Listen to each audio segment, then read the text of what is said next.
This story has been around the internet for a long time. No one knows who wrote it, but it is the creepiest short story you will ever read.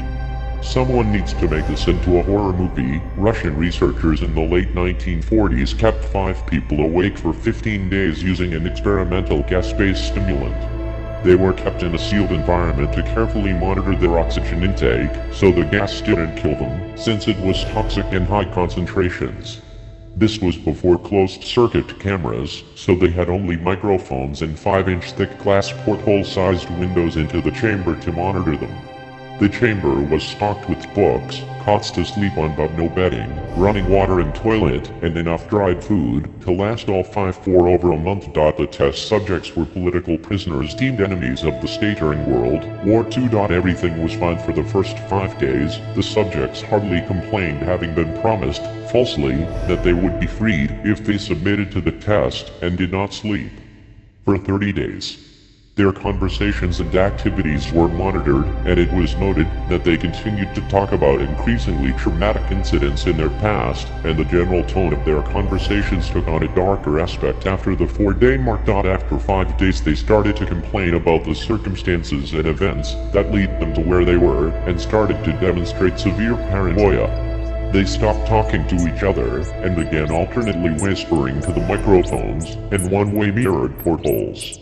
Oddly, they all seemed to think they could win the trust of the experimenters by turning over their comrades, the other subjects in captivity, with them. At first the researchers suspected this was an effect of the gas itself. After 9 days the first of them started screaming. He ran the length of the chamber repeatedly yelling at the top of his lungs for 3 hours straight. He continued attempting to scream, but was only able to produce occasional squeaks. The researchers postulated that he had physically torn his vocal cords. The most surprising thing about this behavior is how the other captives reacted to it, or rather didn't react to it. They continued whispering to the microphones until the second one of the captives started to scream. The 2 non-screaming captives took the books apart, smeared page after page with their own feces, and pasted them calmly over the glass portholes. The screaming promptly stopped, so did the whispering to the microphones after 3 more days passed. The researchers checked the microphones hourly to make sure they were working, since they thought it impossible that no sound could be coming with 5 people inside. The oxygen consumption in the chamber indicated that all 5 must still be alive. In fact, it was the amount of oxygen 5 people would consume at a very heavy level of strenuous exercise. On the morning of the 14th day, the researchers did something they said they would not do to get a reaction from the captives. They used the intercom inside the chamber, hoping to provoke any response from the captives they were afraid were either dead or vegetables. They announced, "We are opening the chamber to test the microphones. Step away from the doors and lie flat on the floor or you will be shot. Compliance will earn one of you your immediate freedom." To their surprise, they heard a single phrase in a calm voice response, "We no longer want to be freed."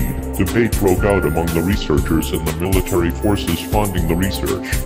Unable to provoke any more response using the intercom, it was finally decided to open the chamber at midnight on the 15th day. The chamber was flushed of the stimulant gas and filled with fresh air, and immediately voices from the microphones began to object. 3 different voices began begging, as if pleading for the life of loved ones, to turn the gas back on. The chamber was opened, and soldiers sent in to retrieve the test subjects. They began to scream louder than ever, and so did the soldiers when they saw what was inside. 4 of the 5 subjects were still alive, although no one could rightly call the state that any of them in life. The food rations past day 5 had not been so much as touched. There were chunks of meat from the dead test subjects' thighs and chest stuffed into the drain in the center of the chamber, blocking the drain and allowing 4 inches of water to accumulate on the floor. Precisely how much of the water on the floor was actually blood was never determined. All 4 surviving test subjects also had large portions of muscle and skin torn away from their bodies. The destruction of flesh and exposed bone on their fingertips indicated that the wounds were inflicted by hand, not with teeth as the researchers initially thought. Closer examination of the position and angles of the wounds indicated that most, if not all of them, were self-inflicted. The abdominal organs below the rib cage of all 4 test subjects had been removed. While the heart, lungs and diaphragm remained in place, the skin and most of the muscles attached to the ribs had been ripped off, exposing the lungs through the rib cage. All the blood vessels and organs remained intact. They had just been taken out and laid on the floor, fanning out around the eviscerated, but still living bodies of the subjects. The digestive tract of all four could be seen to be working, digesting food. It quickly became apparent that what they were digesting was their own flesh that they had ripped off and eaten. Over the course of days, most of the soldiers were Russian special operatives at the facility, but still many refused to return to the chamber to remove the test subjects. They continued to scream to be left in the chamber and alternately begged and demanded that the gas be turned back on, lest they fall asleep. To everyone's surprise, the test subjects put up a fierce fight in the process of being removed from the chamber. One of the Russian soldiers died from having his throat ripped out, another was gravely injured by having his testicles ripped off, and an artery in his leg, severed by one of the subject's teeth. Another 5 of the soldiers lost their lives, if you count ones that committed suicide in the weeks following the incident. In the struggle, one of the 4 living subjects had his spleen ruptured, and he bled out almost immediately. The medical researchers attempted to sedate him, but this proved impossible. He was injected with more than 10 times the human dose of a morphine derivative, and still fought like a cornered animal, breaking the ribs and arm of one doctor. When heart was seen to beat for a full 2 minutes, after he had bled out to the point there was more air in his vascular system than blood. Even after it stopped, he continued to scream and flail for another 3 minutes, struggling to attack anyone in reach, and just repeating the word more over and over, weaker and weaker, until he finally fell silent. The surviving 3 test subjects were heavily restrained and moved to a medical facility. The 2 with intact vocal cords continuously begged for the gas, demanding to be kept awake. The most injured of the 3 was taken to the only surgical operating room that the facility had. In the process of preparing the subject to have his organs placed back within his body, it was found that he was effectively immune to the sedative they had given him to prepare him for the surgery. He fought furiously against his restraints when the anesthetic gas was brought out to put him under. He managed to tear most of the way through a 4-inch wide leather strap on one wrist, even through the weight of a 200-pound soldier holding that wrist as well. It took only a little more anesthetic than normal to put him under, and the instant his eyelids fluttered and closed, his heart stopped. In the autopsy of the test subject that died on the operating table, it was found that his blood had tripled the normal level of oxygen. His muscles that were still attached to his skeleton were badly torn, and he had broken 9 bones in his struggle to not be subdued. Most of them were from the force his own muscles had exerted on them. The second survivor had been the first of the group of 5 to start screaming. His vocal cords destroyed, he was unable to beg or object to surgery, and he only reacted by shaking his head violently in disapproval when the anesthetic gas was brought near him. He shook his head yes when someone suggested, reluctantly, they try the surgery without anesthetic, and did not react for the entire 6-hour procedure of replacing his abdominal organs and attempting to cover them with what remained of his skin. The surgeon presiding stated repeatedly that it should be medically possible for the patient to still be alive. One terrified nurse assisting the surgery stated that she had seen the patient's mouth curl into a smile several times whenever his eyes met hers. When the surgery ended, the subject looked at the surgeon and began to wheeze loudly, attempting to talk while struggling.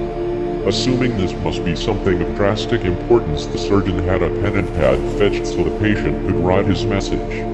It was simple: keep cutting. The other 2 test subjects were given the same surgery, both without anesthetic as well. Although they had to be injected with the paralytic for the duration of the operation, the surgeon found it impossible to perform the operation, while the patients laughed continuously. Once paralyzed, the subjects could only follow the attending researchers with their eyes. The paralytic cleared their system in an abnormally short period of time, and they were soon trying to escape their bonds. The moment they could speak, they were again asking for the stimulant gas. The researchers tried asking why they had injured themselves, why they had ripped out their own guts, and why they wanted to be given the gas again. Only one response was given: I must remain awake. All 3 subjects' restraints were reinforced, and they were placed back into the chamber awaiting determination as to what should be done with them. The researchers, facing the wrath of their military benefactors for having failed the stated goals of their project, considered euthanizing the surviving subjects. The commanding officer, an ex-KGB, instead saw potential, and wanted to see what would happen if they were put back on the gas. The researchers strongly objected, but were overruled. In preparation for being sealed in the chamber again, the subjects were connected to an e-monitor, and had their restraints padded for long-term confinement. To everyone's surprise, all three stopped struggling the moment it was let slip that they were going back on the gas. It was obvious that at this point all three were putting up a great struggle to stay awake. One of subjects that could speak was humming loudly and continuously. The mute subject was straining his legs against the leather bonds with all his might, first left, then right, then left again for something to focus on. The remaining subject was holding his head off his pillow and blinking rapidly. Having been the first to be wired for EAT, most of the researchers were monitoring his brainwaves in surprise. They were normal most of the time, but sometimes flat-lined inexplicably.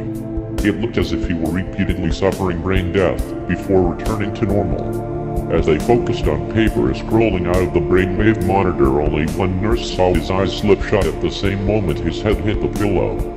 His brainwaves immediately changed to that of deep sleep, then flatlined for the last time as his heart simultaneously stopped. The only remaining subject that could speak started screaming to be sealed in now. His brainwaves showed the same flatlines as one who had just died from falling asleep.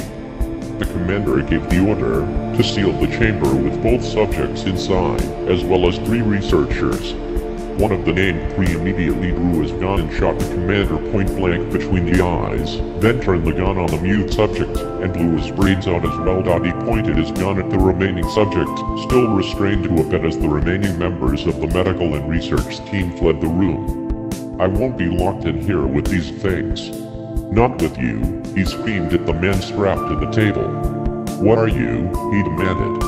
"I must know," the subject smiled. "Have you forgotten so easily?" The subject asked. "We are you. We are the madness that lurks within you all, begging to be free at every moment in your deepest animal mind. We are what you hide from in your beds every night. We are what you sedate into silence and paralysis when you go to the nocturnal haven, where we cannot tread." The researcher paused, then aimed at the subject's heart, and fired. The E flatline as the subject weakly choked out, "So, nearly free,